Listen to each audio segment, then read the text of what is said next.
Waalaikumsalam warahmatullahi wabarakatuh. Alhamdulillahirrabbilalamin. Wassalatu wassalamu ala asrofil anbiya wal mursalin nabiyyi Muhammadin wa ala alihi wa sahbihi ajmain. Hadirin yang dirahmati Allah Subhanahu wa taala, tentu saja seluruh manusia di muka bumi ini tidak ada yang mau ditimpa penyakit. Karena mengapa? Karena penyakit itu akan memberikan rasa derita dan kesedihan baginya. Akan tetapi lain halnya dengan penyakit yang satu ini.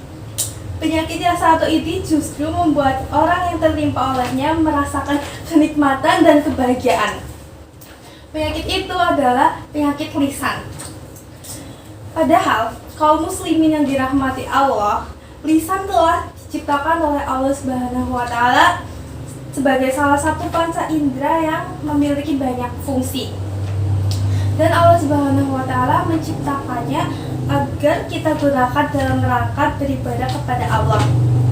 Allah berfirman, "Alam najmalahu 'ainain wa lisanan wa syifatain." Bukankah telah kami jadikan baginya dua buah mata, lisan, dan dua buah bibir? Akan tetapi, yang sangat menyedihkan, kebanyakan dari manusia itu menggunakannya dalam rangka bermaksiat kepada Allah. Baik itu seperti berdusta, ataupun menggunjing, atau menfitnah, dan lain sebagainya. Padahal Rasulullah SAW telah memerintahkan kepada kita orang yang beriman kepada Allah agar berucap dengan ucapan yang baik. Rasulullah SAW bersabda, "Barang siapa yang beriman kepada Allah dan hari kiamat, maka hendaklah dia berucap ucapan yang baik."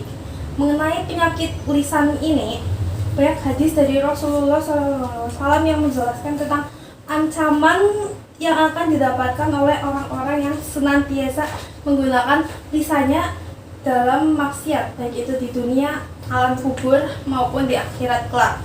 Di dunia contohnya, orang-orang yang suka mencari aib saudaranya, maka Allah akan membongkar aibnya, sebagaimana yang telah disabdakan oleh Rasulullah SAW. Beliau berkata, "Ya maksyaroman amana bi lisanihi walam yu'min bi qalbihi." Wahai sekalian orang yang beriman dengan lisannya namun belum sepenuhnya beriman dengan hatinya. La tattabiqu auratil muslimin. Janganlah kalian suka mencari aib-aib orang muslim. Fa innahu man yatabi auratil muslimin yatabilah auratu. Sesungguhnya orang yang suka mencari aib-aib kaum muslimin, maka Allah Subhanahu wa taala akan mencari aibnya pula. Wa man yatabilah auratu yaftu winkan nafi batin.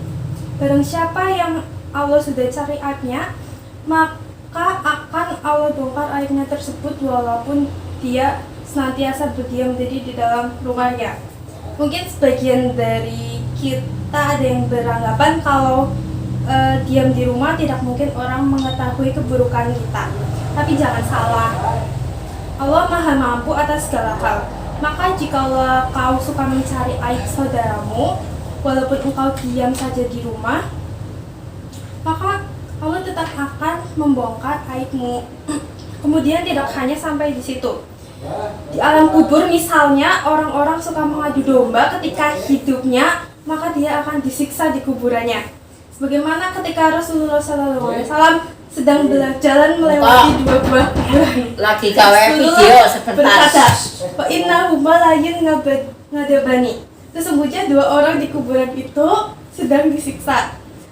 Wa ma yungadabani fi kabir. Sesungguhnya mereka tidaklah disiksa karena sebab dosanya yang besar.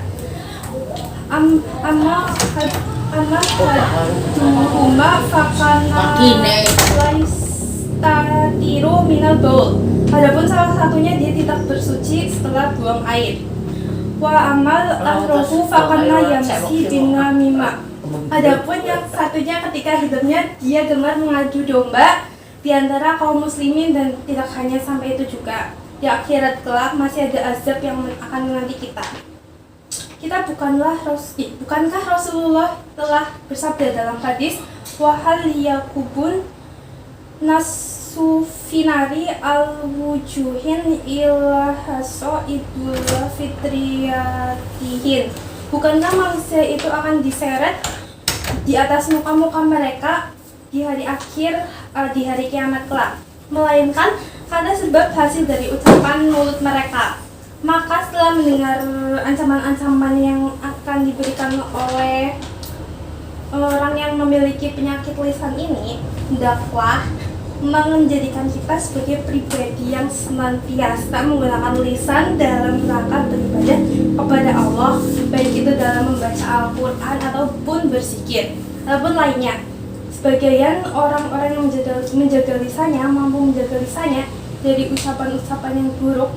Maka Rasulullah SAW telah mengatakan bahwasanya itu adalah ciri seorang mukmin yang hakiki. Rasulullah bersabda, al-muslimu man saliman muslimuna lisanihi wa yadihi. Muslim yang hakiki adalah saudara muslimnya itu selamat dari kejahatan lisan dan tangannya.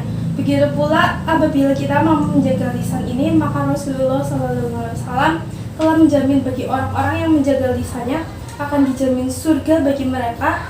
Dan Rasulullah bersabda, barang siapa yang menjamin dia mampu menjaga lisannya dan kemaluannya, maka akan menjamin baginya surga. Demikian yang dapat saya sampaikan, mudah-mudahan bermanfaat. Mohon maaf segala kekurangannya. Tapi kalau hidayah, wassalamualaikum warahmatullahi wabarakatuh. Waalaikumsalam warahmatullahi wabarakatuh. Kurang celah.